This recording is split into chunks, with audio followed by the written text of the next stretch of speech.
नमस्कार दोस्तों, मैं आर के मिश्रा लेकर आया हूँ आप लोगों के लिए पिछले ही चैप्टर का एक नया टॉपिक जो कि पिछले क्लास में बाकी रह गया था। उस टॉपिक को हम लोग आज डिस्कस करेंगे। आपको मैं बता दूं, मैंने आप लोगों को पिछले क्लासेस में मैंने आपको टॉपिक पढ़ाया था अकाउंटिंग क्या है, उसके बाद ऑर्गेनाइजेशन क्या है, उसके बाद प्रॉफिट मेकिंग ऑर्गेनाइजेशन क्या है। मतलब मैं ये कहना चाहता हूँ, मैं आपको 12th की अकाउंटेंसी का पहला चैप्टर पढ़ा रहा था जिसका नाम है नॉट फॉर प्रॉफिट ऑर्गेनाइजेशन। आइए देखते हैं उसमें क्या हम लोगों ने पढ़ा था और क्या बाकी रह गया था। जो बाकी रह गया था उसको हम लोग बढ़िया से डिटेल में समझने की कोशिश करते हैं। उम्मीद करते हैं आप लोग मेरे सारे क्लासेस देख रहे हैं, ज़्यादा से ज़्यादा शेयर कर रहे हैं मेरे क्लासेस को, ज़्यादा से ज़्यादा लाइक कर रहे हैं और सब्सक्राइब कर रहे हैं। अगर आपका प्यार ऐसा ही मिलता रहा तो निश्चित तौर पर आपको पूरे क्लास की हर एक टॉपिक की डिटेल क्लास मेरे द्वारा आपको जरूर मिलेगी। तो आइए देखते हैं क्या क्या यहाँ दिया हुआ है, उसको डिस्कस करने की कोशिश करते हैं। जरा ध्यान दीजिएगा, अकाउंटेंसी क्लास 12 चैप्टर नंबर 1 जो कि accounting for not for profit organisation है। चैप्टर वही है, मामला नया है। चैप्टर पुराना है लेकिन मामला नया है। जरा समझने की कोशिश करिएगा। लिखा हुआ है accounting for not for profit organisation. याद करिए, 1-2 क्लास पहले की बात है, मैंने आप लोगों को पढ़ाया था अकाउंटिंग क्या होती है और ऑर्गेनाइजेशन क्या होता है। अकाउंटिंग मैंने बताया था, अकाउंटिंग का लॉन्ग डिफिनीशन, अकाउंटिंग का शॉर्ट मीनिंग, हर चीज मैंने आप लोगों को बताया था। पहला वीडियो मेरा देखिएगा, पहला क्लास मेरा देखिएगा, आपको बहुत मजा आएगा ये देखकर अकाउंटिंग क्या होती है और ऑर्गेनाइजेशन क्या होता है। मैंने काफी आसान शब्दों में, काफी आसान तरीके से बच्चों को ये बताने की कोशिश की है कि अकाउंटिंग क्या है और ऑर्गेनाइजेशन क्या है। मैं बता दूं, अकाउंटिंग का एक शॉर्ट डिफिनेशन मैंने बताया था, accounting is the language of business. मैंने ऑर्गेनाइजेशन का एक मीनिंग बताया था, accounting is the group of people who work together for a particular purpose. संगठन जो होता है, कुछ लोगों का एक समूह होता है जो एक साथ मिलकर काम करते हैं किसी खास उद्देश्य को प्राप्त करने के लिए। तो ये 2 टॉपिक मैंने पहली क्लास में आप लोगों को पढ़ाया था।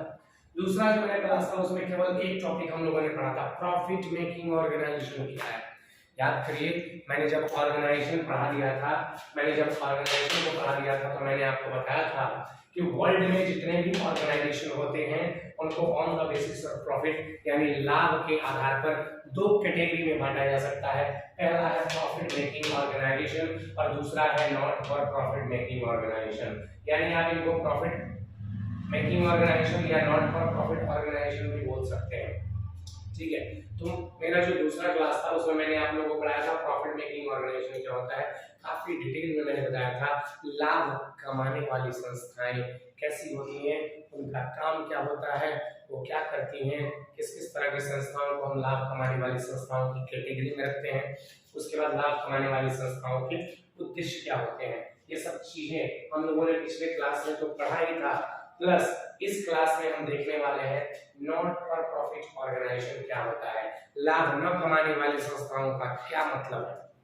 देखिए, आपने अपने नजरों से दुनिया में बहुत सारी संस्थाओं को देखा होगा, बहुत सारे ऑर्गेनाइजेशन आपने देखे होंगे।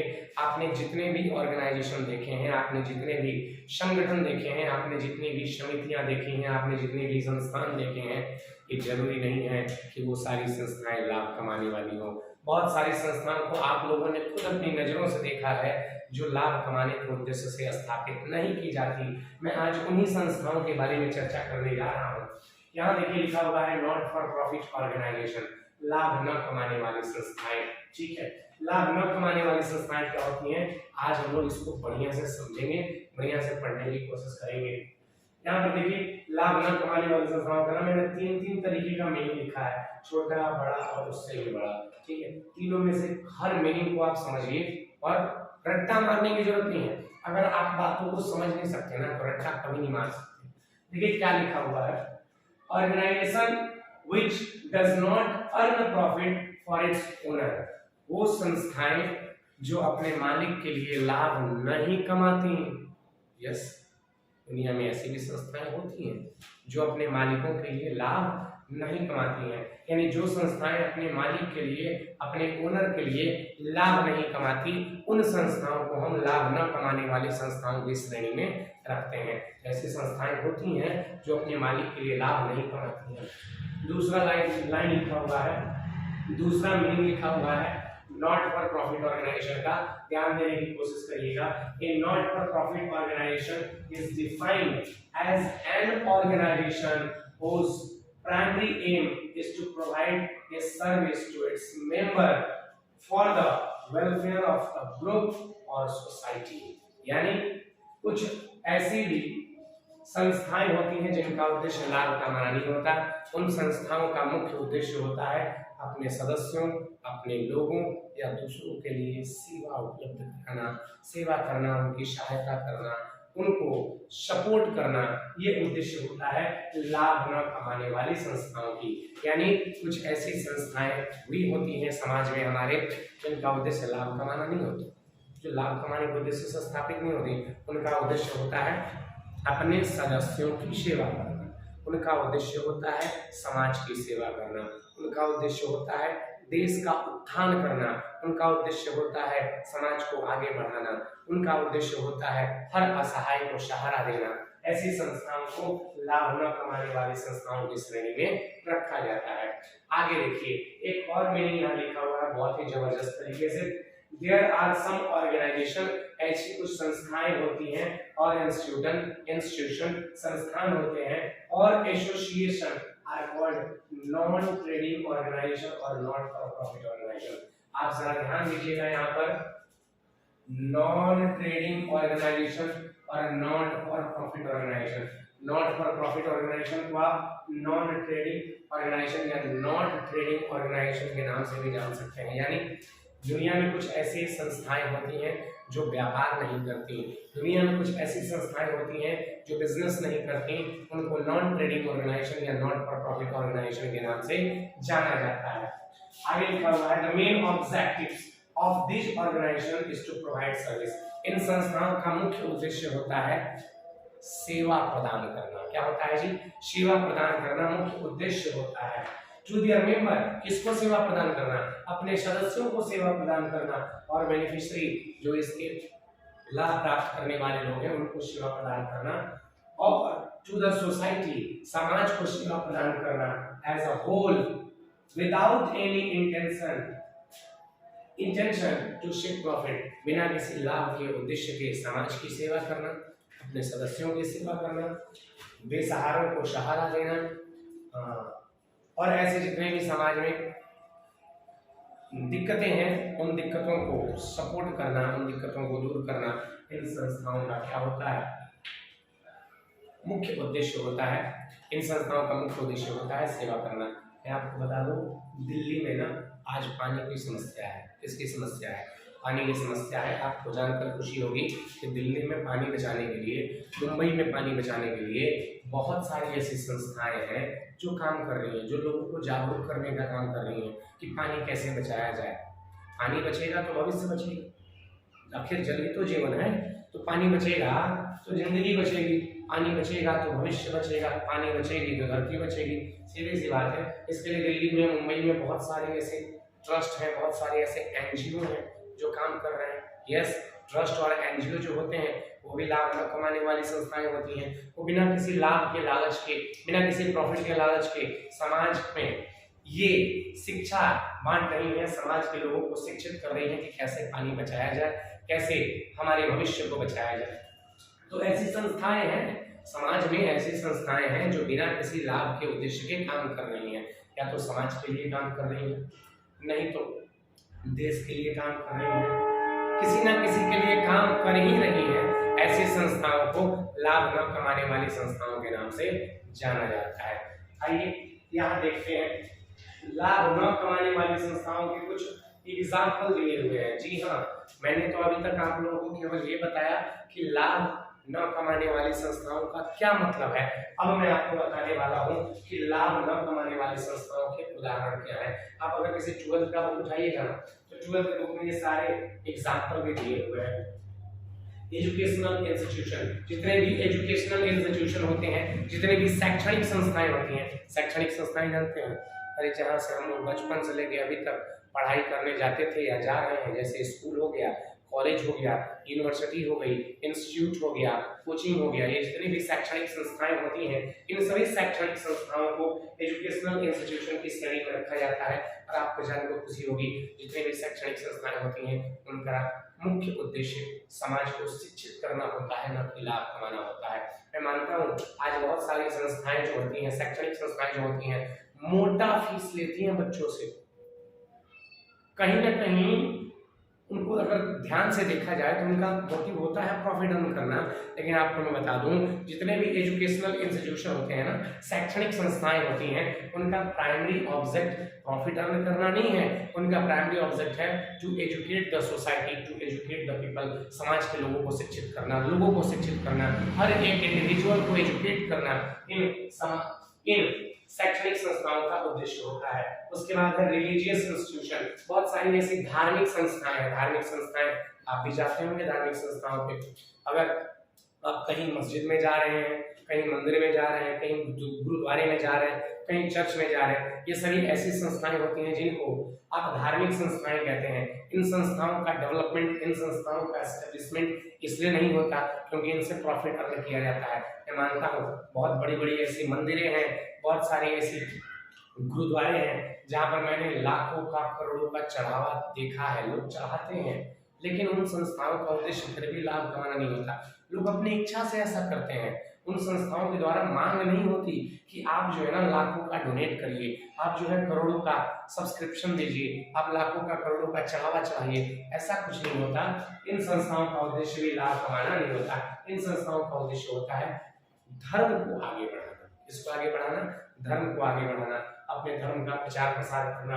इन संस्थाओं का एग्जाम्पल, इन संस्थाओं का क्या होता है, उद्देश्य होता है। उसके बाद है स्पोर्ट्स इंस्टीट्यूशन। जी हाँ, खेल कूद तो इंडिया में सबसे फेमस है। और रही बात आजकल की, तो मुझे लग रहा है आईपीएल चल रहा है, इंटरेस्ट नहीं आ रहा है देखने में आईपीएल। जानते हैं काहे? अरे हमारे जो भाई साहब है ना, धोनी भाई साहब, आजकल कैप्टेंसी छोड़ चुके हैं, मजा नहीं आ रहा है। सुनने में आ रहा है कि चेन्नई की तो हाल बुरी है, लेकिन मुंबई का सुन के तो मुझे क्या बताएं, बहुत बुरा लग रहा है। ठीक है ना, तो ये बातें मैं क्रिकेट की कर रहा हूँ। स्पोर्ट्स इंस्टीट्यूशन में बहुत सारे ऐसे खेल कूद की संस्थाएं आती हैं जिनका उद्देश्य लाभ कमाना नहीं आता। मैं एग्जांपल बता देता हूँ। जितने भी क्रिकेट क्लब हैं, फुटबॉल क्लब हैं, हॉकी क्लब हैं, वो टेनिस क्लब है, टेनिस क्लब करते हैं। अरे जो सानिया मिर्जा ऐसे और ऐसे खेलती थी, याद आ रहा है आपको? उसको टेनिस कहा जाता है। सानिया मिर्जा जी टेनिस खेला करती थी, ठीक है ना। अरे जिनका पाकिस्तान में शादी हो गया, गाना भी आया था उनके ऊपर, याद नहीं आ रहा है कौन सा गाना था। याद आएगा तो जरा कमेंट करके बताइएगा आप सभी लोग। उसके बाद ना साइना नेहवाल, याद है आपको? वो भी जो है ना क्या खेलती है, वो याद नहीं आ रहा है। साइना नेहवाल जी वो बैडमिंटन, हाँ बैडमिंटन खेलती है। तो बैडमिंटन क्लब में ना क्या किया जाता है, लोगों को बैडमिंटन खेलना सिखाया जाता है। मतलब मैं ये कहना चाहता हूँ ना, जितने भी खेल कूद आप जानते हैं, उन सभी से संबंधित क्लब है हमारे देश में, इंस्टीट्यूट है हमारे देश में। उन इंस्टीट्यूटों का उद्देश्य क्या होता है जानते हो? क्रिकेट के क्षेत्र में देश को आगे बढ़ाना, फुटबॉल के क्षेत्र में देश को आगे बढ़ाना, सानिया मिर्जा जैसे फेमस प्लेयर को प्रमोट करना। ये सब कब होगा? जब स्पोर्ट्स क्लब हमारे देश के यूथ को, हमारे देश के लड़कों को, लड़कियों को बढ़िया से स्पोर्ट्स की ट्रेनिंग देंगे, बढ़िया से एजुकेट करेंगे, तब ये सब हो पाएगा, ठीक है ना। उसके बाद जो है आगे लिखा हुआ है सोशल इंस्टीट्यूशन। जी हाँ, कुछ ऐसे सोशल इंस्टीट्यूशन होते हैं, कुछ ऐसे सामाजिक संस्थाएं होती हैं जिनका उद्देश्य लाभ कमाना नहीं आता। सामाजिक संस्थाओं को मैं बताता हूँ कौन कौन से संस्थाएं सामाजिक संस्थाओं के अंदर आती हैं। जैसे हॉस्पिटल एक सामाजिक संस्थान है। उसके बाद आप लाइब्रेरी को गिन सकते हैं इसमें। लाइब्रेरी, उसमें भी सोसाइटी का कोई भी आदमी जाकर आराम से एजुकेशन ले सकता है, किताबें पढ़ सकता है। हॉस्पिटल मैंने बताया, हॉस्पिटल में कोई भी बंदा जाकर, कोई भी मेल फीमेल हो, छोटा बच्चा कोई भी हो, जाकर अपना ट्रीटमेंट करा सकता है। मतलब ऐसी संस्थाएं जहां पर समाज का कोई भी आदमी निसंकोच जा सके और ट्रीटमेंट ले सके और वहां की सर्विस ले सके, उसको हम सोशल इंस्टीट्यूशन में शामिल करेंगे। समाज में ऐसे सोशल इंस्टीट्यूशन हैं जो सोसाइटी को सर्विस देते हैं बिना प्रॉफिट के, ठीक है। उसके बाद रिक्रिएशन एंड कल्चरल ऑर्गेनाइजेशन, मनोरंजन और सांस्कृतिक संस्थाएं कुछ हैं। मनोरंजक संस्थाएं किसको कहेंगे आप? भारत नृत्यम का नाम सुने? भरत नृत्यम, जहाँ पर हर एक कथक वगैरह डांस वगैरह सिखाया जाता है, जहाँ पर लोगों को ड्रामा सिखाया जाता है, कैसे हाउ टू एक्ट, कैसे एक्टिंग करनी है। ऐसी बहुत सारी संस्थाएं हमारे देश में हैं जो काम कर रही हैं, ठीक है ना। उनको आप रिक्रिएशन एंड कल्चरल ऑर्गेनाइजेशन रखेंगे। उनका भी उद्देश्य जो है ना लाभ कमाना नहीं होता, ठीक है।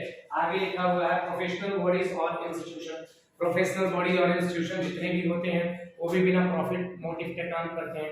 जैसे आप श्रम संघ को गिन सकते हैं, चेंबर ऑफ कॉमर्स को गिन सकते हैं। उसके बाद आप the institute of chartered accountant of India, ये भी एक तरह की क्या है, प्रोफेशनल इंस्टीट्यूशन है, ठीक है।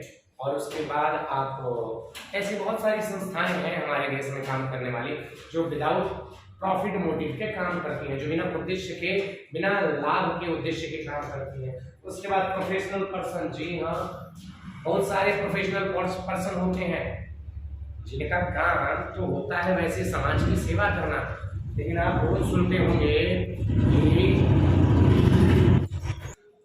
मैं बता रहा था आप लोगों को कि बहुत सारे ऐसे प्रोफेशनल पर्सन होते हैं जिनका वैसे काम तो होता है मेरे हिसाब से समाज की सेवा करना, लोगों की सहायता करना, लेकिन आजकल ऐसा देखने को मिलता नहीं है, ठीक है ना। क्योंकि मैं कुछ एग्जांपल आपको बताता हूँ।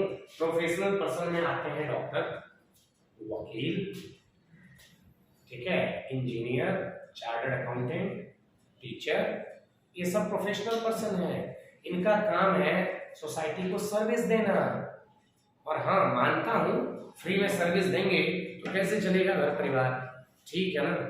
तो फ्री में अगर सर्विस नहीं दे रहे हैं तो आप भाई साहब मिनिमम चार्ज लीजिए ना। अगर आप मिनिमम चार्ज लेकर भी सर्विस दे रहे हैं तो वो एक non trading organisation, not for profit making organisation ही माना जाएगा।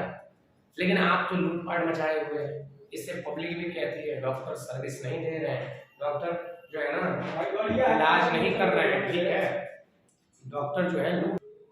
हाँ जी। उसके बाद नंबर आता है एनजीओ और ट्रस्ट का। जी हाँ, एनजीओ वर्ड मुझे लगता है कि हर रोज, हर 2 महीने, 2 दिनों में, दिन और 2 दिनों में ये जो ट्रस्ट है, एनजीओ है, ये वर्ड ना आपके कान से जरूर टकराते होंगे। हमारे देश में एनजीओ तो समझ लो गली गली में आजकल चलाया जा रहा है। एनजीओ इतना मैंने आसान काम हो गया है चलाना।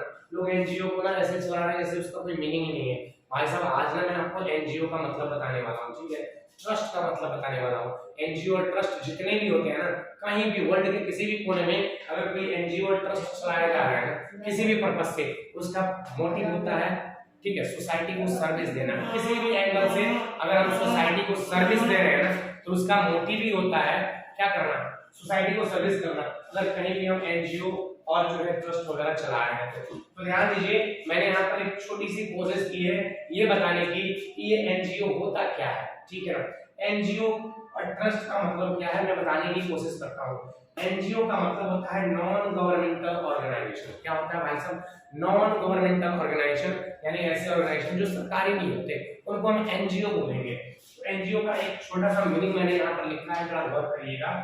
N NGO is an organisation. NGO भी एक तरह के ऑर्गेनाइजेशन होते हैं in which the government has no role. अच्छा, एनजीओ भी एक ऐसी संस्था होती है जिसमें सरकार की कोई भूमिका नहीं होती, सरकार का कोई रोल ही नहीं होता, सरकार का कोई टिकट ही नहीं कटता इसमें, ठीक है ना। लेकिन एनजीओ को ओपन करने की एडवाइस जो है ना, परमिशन जो है ना, सरकार ही देती है, लेकिन उसके बावजूद भी इसमें सरकार का कोई रोल होता नहीं है। आगे लिखा हुआ है it is not governmental organisation, ये कोई सरकारी संस्था नहीं होती है। People who have good money, वो लोग जिनके पास अच्छा पैसा हो, और business help people through NGO, वो लोग जिनके पास अच्छा पैसा हो। अच्छा पैसा समझते हैं हम लोग, क्या है ना, लोगों के पास कुछ पैसा हो जाता है ना तो लोग ऐड के चलने लगते हैं।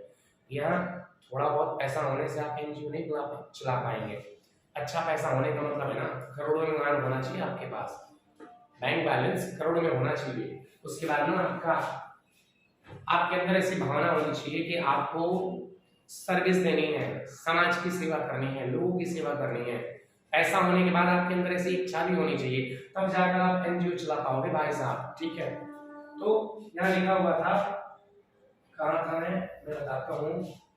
हाँ, people who have good money, लोग जिनके पास अच्छा पैसा हो, और business help people through NGO and organisation